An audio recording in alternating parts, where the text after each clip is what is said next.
అధ్యక్షుడు మహేష్ కుమార్ గౌడ్ పీసీసీ బాధ్యతలు చేపట్టిన తర్వాత మొదటిసారి తన సొంత జిల్లాకు వెళ్లనున్నారు. ఈ క్రమంలో కామారెడ్డి నియోజకవర్గంలోని బిక్నూరు టోల్గేట్ వద్ద ఘన స్వాగతం పలికిన కాంగ్రెస్ పార్టీ కార్యకర్తలు, నాయకులు మహేష్ కుమార్ గౌడ్ వెంట ప్రభుత్వ సలహాదారు మహమ్మద్ అలీ షబ్బీర్, మంత్రి పొన్నం ప్రభాకర్, వ్యవసాయ శాఖ మంత్రి తుమ్మల నాగేశ్వరరావు గారులకు డీసీసీ భారీ స్వాగత ఏర్పాట్లను చేయడంతో పాటుగా భారీ సభకు ఏర్పాట్లు చేశారు.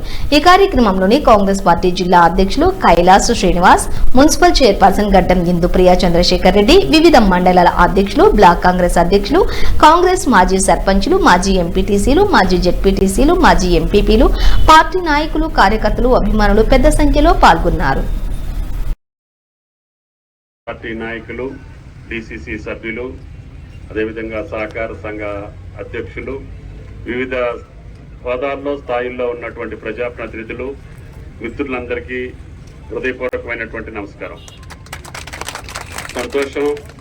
ఈరోజు మన జిల్లా బిడ్డ ఆది నుంచి కాంగ్రెస్ పార్టీ కట్టుబడి అవకాశాలు వచ్చినా రాకపోయినా ఎన్ఎస్యు దగ్గర నుంచి ఈనాడు పిసిసి అధ్యక్ష పీఠానికి ఎదిగినటువంటి మహేష్ కుమార్ గౌడ్ గారి యొక్క ఆగమనం మీ జిల్లాకి ఈరోజు మొట్టమొదటిసారిగా వస్తున్న సందర్భంలో జిల్లా కాంగ్రెస్ పార్టీ శ్రేణులందరూ కూడా ఆయనకి హృదయపూర్వక స్వాగతం పలకడానికి మీరు చేసినటువంటి ఈ యొక్క స్వాగత కార్యక్రమానికి అవకాశం ఇచ్చినటువంటి షబీర్ అలీ గారికి మీకు ప్రత్యేకంగా ధన్యవాదాలు.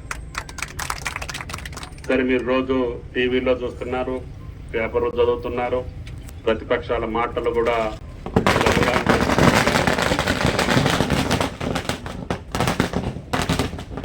అందరి చరిత్ర మీ చేతుల్లోనే ఉంది.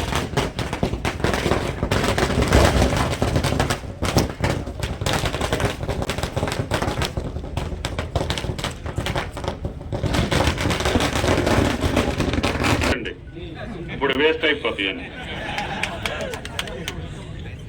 అందరి చరిత్ర మీ అరిచేతిలో ఉంది.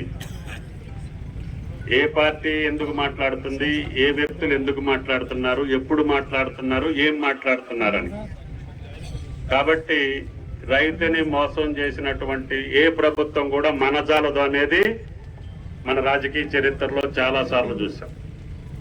కాబట్టి ఇబ్బందులు ఉన్నమాట వాస్తవం, కష్టాలున్నమాట.